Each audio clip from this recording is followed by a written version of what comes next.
Eric, I want to talk a little bit about the Commonwealth versus Larose case. And if you remember, that's a case involving a motorist who actually drove and broke the so-called fog line while operating a motor vehicle, and there was a police car behind him. And he made those observations and then a traffic stop based on those observations. Subsequently, the officer determined that the driver or the operator was operating under the influence of alcohol. An arrest was made, a court trial ensued, and the operator appealed the decision or the conviction of operating under based on the fact that he said the fog line does not constitute a marked lane. And that went to the appeals court, which agreed. And then it went to the Supreme Judicial Court, which overturned that and said the fog lane was in fact part of the marked lane theory.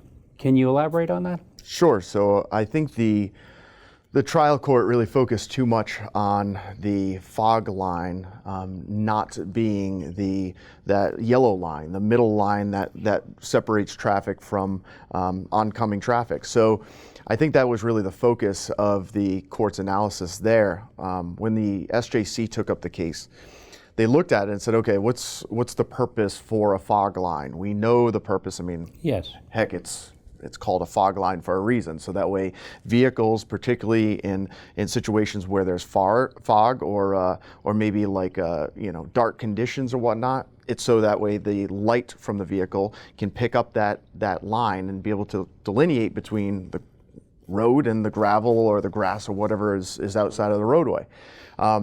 And by doing so, by looking at the purpose of that line, really what the court said is it establishes a lane of travel for that motorist. So David, the kind of takeaway from this case is that when the SJC considered this case, they're looking at what really makes a lane of travel, right? That's the focus of the case, not which line is which. So the SJC said, look, we know the purpose of the fog line. We know what that's there for. And that establishes the right side, the outermost side of the lane of travel, essentially. And then the center line, that yellow line, establishes the innermost or the lefternmost lane of aspect of the lane of travel. So all the SJC is saying here is that, look, if a driver does cross over the fog line or crosses over the middle line, say, there is a marked lanes violation, and that's it.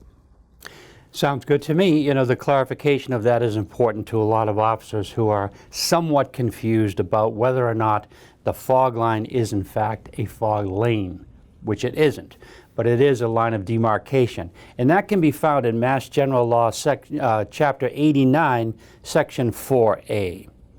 And another point that's important for you officers to realize is that when you make an arrest, especially in terms of an operating under the influence arrest, that motor vehicle violation is likely to be challenged. So you want to be sure you have a viable motor vehicle violation if it's going to lead up to an arrest and you expect it to be adjudicated in your favor.